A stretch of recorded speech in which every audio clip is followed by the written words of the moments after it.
Welcome back to Product X, where we decode the next big thing in tech before it hits the mainstream.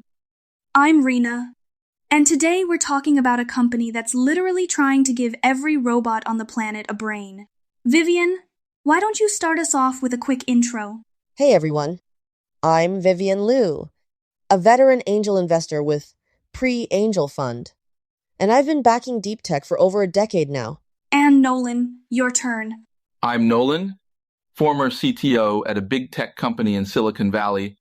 Spent most of my career building systems that actually run in the real world. So here's the wild thing. Generalist AI just closed a $400 million round at a $2 billion valuation. And the check wasn't just from some random VC. We're talking Nvidia and Jeff Bezos himself throwing down. Vivian, what's the capital signal here? Why is this the moment everyone wants a piece of physical AI? Honestly, it's pretty simple when you think about it. The LLM game at the software level? Already saturated. Everyone's fighting over the same scraps. But physical AI? That's the trillion-dollar frontier. Nobody's cracked yet. And here's the thing about Nvidia. They don't care which robot wins. They just want to sell GPUs to every single one of them. Robots are the ultimate super terminals, way more than phones ever were. And for Bezos, come on, Amazon's whole logistics empire runs on human labor. They're desperate for a universal robot brain that can actually handle the chaos of a warehouse. The margins on selling brains versus selling hardware? Night and day. That's why they dropped $2 billion without blinking.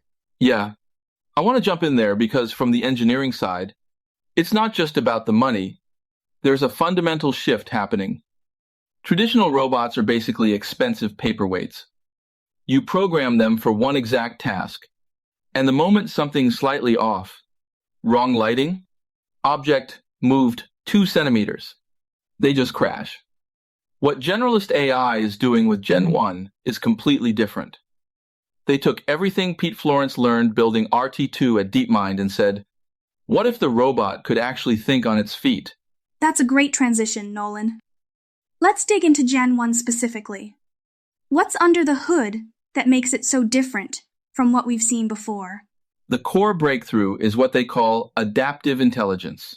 Traditional automation is hard-coded rules. Do this, then do that, then stop. Gen 1 runs on a vision language action model, which means it's constantly taking in sensory data, making decisions in real time, and adjusting on the fly. The robot doesn't just see a cup. It sees the cup, understands the context, predicts slippage, and adjusts its grip in milliseconds. That's the kind of thing that used to require a team of engineers programming exception handlers. Now the model just learns. And here's the commercial angle on that. Because robots can now adapt to non-standard environments, you don't need to completely re-engineer a factory just to deploy one. That's the killer use case. We looked at a company last year that wanted to automate food prep, and the problem wasn't the robot. It was that every tomato is shaped differently. With Gen 1's adaptive capability, that problem basically disappears. That's why I tell founders, stop trying to build better hardware. Start building better brains. Okay, so the technology sounds promising. But what about the real-world challenges? Nolan, you mentioned some engineering hurdles earlier. What are we actually up against? The big one everyone in the field talks about, but rarely solves, is edge inference. You can't have a robot pinging a cloud server every time it adjusts its grip. The latency would be catastrophic. We're talking about getting decision-making down to milliseconds in the real world on hardware that's power-constrained and can't run a massive model. Compressing a VLA model like Gen 1 down to run efficiently on edge devices while maintaining accuracy? That's the billion-dollar problem. Not impossible, but extremely hard.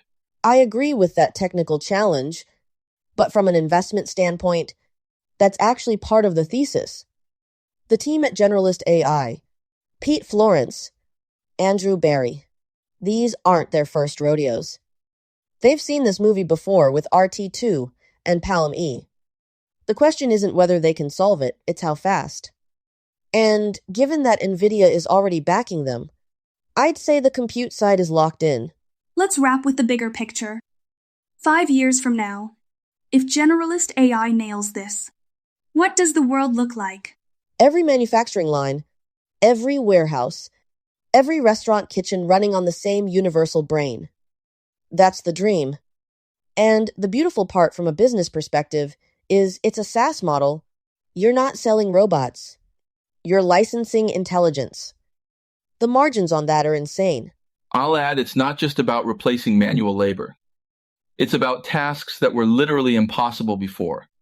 Flexible assembly, adaptive surgery assistance, disaster response in unpredictable environments. We're talking about robots that can go where it's too dangerous for humans and actually figure things out on their own. That's the paradigm shift.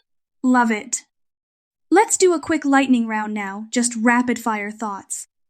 First one, what's the most underrated application of physical AI in the next 3 years? Agriculture. Harvesting delicate crops without destroying them. That's a $50 billion problem nobody's talking about. I'd say elder care. Not glamorous, but the need is immediate and the physical interactions are incredibly complex. Second question, biggest hype versus reality gap in this space right now? The timeline. Everyone's saying in 2 years, but edge inference at this level? We're looking at 5 minimum for real deployment at scale. And I'd add, people underestimate how hard it is to get robots into real environments. It's not a software update. There's physical installation, safety certifications, all that unsexy stuff. Question 3. If you could invest in only one company in this space, who else would you look at besides Generalist AI? Physical intelligence, honestly. Their Pi Zero model is solid, and it's good to have competition. Monopolies are bad for everyone. I'd actually look at the edge compute players. If nobody solves inference, the whole industry stalls. Companies building specialized chips for on-device AI might be the real winners. Fourth most overused buzzword in physical AI right now? Embodied intelligence. Every startup uses it. Barely anyone can define what it actually means in practice. Yeah, generalist is getting thrown around too loosely. Just because you can do 2 tasks doesn't not make you a generalist. Last one, hot take for 2026. What's the one prediction that nobody else is making but you're confident about? We'll see a major acquisition in this space by the end of the year. Big tech is watching, and once one of them makes a move, the whole market accelerates. I'll go with the first humanoid robot with GEN-1 level intelligence will debut in a consumer role, not industrial. Probably something like a home assistant, way sooner than people think. Okay, time for closing thoughts. Vivian, give us one sentence on why this matters. Physical AI is the bridge between the AI we've built in computers and the physical world where we actually live. And the money flowing into it isn't speculation, it's inevitability. Nolan? The technology is real, the moat is real, but the hard engineering problems are still ahead. And that's exactly why it's exciting. That's a perfect note to end on. Thanks to Vivian and Nolan for breaking this down with us. If you want to stay ahead of the curve on deep tech and capital, make sure to subscribe and hit that bell. See you tomorrow.